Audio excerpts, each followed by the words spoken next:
السلام علیکم ناظرین، عمران ایڈوکیٹ بات کر رہا ہوں۔ ناظرین، آج بات کریں گے، آپ نے سوشل میڈیا پہ، خبروں پہ، نیوز پیپر میں سنا ہوگا کہ تقریباً 400 کے قریب پاکستانی جو ہیں وہ یونان کے ساحل پہ، یونان کے سمندر میں ڈوب گئے ہیں، اپنی جانوں سے ہاتھ گنوا بیٹھے ہیں، اور یہ تعداد ابھی تک کنفرم نہیں ہو سکی کہ پاکستانیوں کی کتنی تعداد تھی، لیکن اس کشتی میں سب سے زیادہ جو سوار تھے وہ پاکستانی تھے، اور 12 کے قریب صرف جو پاکستانی ہیں وہ بازیاب ہو چکے ہیں۔ آج اس بارے میں بات کریں گے کہ وجہ کیا ہے کہ ہمارا ہی خطہ یا ہمارا ہی ملک، جس میں پاکستان ہے، اس کے بعد بنگلہ دیش ہے، اور اس طرح کے جو ممالک ہیں، ان کے جو لوگ ہیں وہ کیوں اس طرح موت کے منہ سے نکل کے یورپ میں، اٹلی میں، اس طرح کے ملکوں میں جاتے ہیں، اس کی وجوہات کیا ہیں؟ تو وجوہات، جو مین وجہ ہے اس کی، سب سے بڑی وجہ جو ملکی حالات ہمارے سیاستدانوں نے کر دیے ہیں، یا جو بھی ہاتھ ہیں ان میں، اس کی وجہ سے ہمارے ملک میں روزگار نہیں ہے۔ لاکھوں کی تعداد بلکہ کروڑوں کی تعداد میں بے روزگار ہیں لوگ، اور اسی طرح کے جو ممالک ہیں جہاں پر حکمران طبقہ جعل سازی سے، فراڈ سے، کرپشن سے امیر ہوتا ہے، وہاں پہ قانون کی حکمرانی نہیں ہوتی، تو اس طرح کے ممالک کے لوگ ہی باہر جانے کو ترجیح دیتے ہیں، اور پھر اس طرح کے راستوں کا انتخاب کرتے ہیں کہ وہاں سے موت سے ہو کے نکل کے وہ اپنی منزل تک پہنچتے ہیں، اور ان میں پاکستان سر فہرست ہے۔ یہ پہلا واقعہ نہیں ہے، اس طرح کے پہلے بھی بے شمار واقعات ہو چکے ہیں۔ پاکستانی باہر جاتے ہوئے حادثات کا شکار ہوئے، جنگلوں میں مارے گئے، کوسٹ گارڈ کی فائرنگ سے مارے گئے، سرحدی محافظوں کی فائرنگ سے مارے گئے، لیکن موجودہ سال کا یہ سب سے بڑا، پاکستان کے لحاظ سے بھی اور انٹرنیشنلی بھی سب سے بڑا حادثہ ہے کہ جس میں اتنی بڑی تعداد میں لوگ ایک کشتی میں سوار تھے، اور وہ کشتی سمندر کے بیچ میں الٹ گئی، اور اس میں یہ نہیں ہے کہ کسی کو پتہ نہیں چلا۔ جو یونان کے لوگ تھے، جو اٹلی کے لوگ تھے، جو ان کے جہاز وہاں پہ پھر رہے تھے، ان کی موجودگی میں یہ سارا حادثہ، جو تفصیلات ملی ہیں وہ یہ ہیں کہ بوٹ جو تھی بیچ سمندر میں کھڑی ہوگی، کیونکہ جہاں پہ ایجنٹوں نے لے کے جانا تھا وہاں سے گرین سگنل نہیں مل رہا تھا، خوراک ختم ہو گئی، اور وہاں پہ کشتی نے ڈولنا شروع کر دیا۔ آس پاس جو کوسٹ گارڈ تھے ان کی کشتیاں بھی پھر رہی تھیں، لیکن وہ دنیا کو ایک یہ عبرت کا نشان دکھانا چاہتے تھے، یا ان لوگوں کو بابر کرانا چاہتے تھے جو اس طرح اللیگل راستوں سے باہر جاتے ہیں۔ انہوں نے شروع میں ان کی کوئی امداد نہیں کی، خوراک بھی ختم ہو چکی تھی، اور سنا یہ بھی گیا ہے کہ کشتی ڈوبنے سے پہلے ہی 16 پاکستانی جو ہیں ان کو کشتی کے سب سے نچلے حصے میں رکھا گیا تھا، اور 16 پاکستانی بھوک سے، پیاس سے اور گھٹن سے پہلے ہی دم توڑ چکے تھے۔ اور یہ بتایا گیا ہے کہ جب کشتی نے ہچکولے لینے وہاں پہ شروع کیے تو لوگ ڈر کے ایک سائیڈ پہ، جو اس میں لوگ سوار تھے وہ ایک طرف ہو گئے، اور کشتی اس دوران الٹ گئی، اور وہاں پہ موجود جو جہاز تھے دوسرے ملکوں کے، انہوں نے بھی کوئی مدد نہیں کی، اور جب انہوں نے دیکھا کہ یہ انسانی تاریخ کا ایک بہت بڑا المیہ ہونے جا رہا ہے، تو پھر وہاں پہ کشتیاں پہنچی، اور وہاں سے تقریباً 100-125 لوگوں کو انہوں نے ریسکیو کیا، جن میں 12 پاکستانی بھی شامل ہیں۔ تو ناظرین، سوال اب یہ پیدا ہوتا ہے کہ یہ لوگ جو 30 سے 35 لاکھ روپیہ دے کے اس طرح کی سفر کر کے بیرون ملک جانے کی کوشش کرتے ہیں، ان کو پرابلم کیا ہے، ان کو مسئلہ کیا ہے؟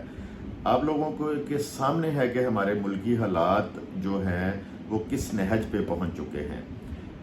جو سکلڈ لیبر ہے، جو پڑھے لکھے لوگ ہیں، وہ تو لیگل طریقہ اڈاپٹ کر کے، جو یہ دیکھا گیا ہے کہ پچھلے ایک سال میں تقریباً 10 لاکھ پاکستانی ملک چھوڑ کے جا چکے ہیں، اور ملک کی پاکستانی تاریخ میں سب سے زیادہ جو پاسپورٹ ہیں وہ اس ایک سال میں سب سے زیادہ پاسپورٹ بنے ہیں، اور ہر بندہ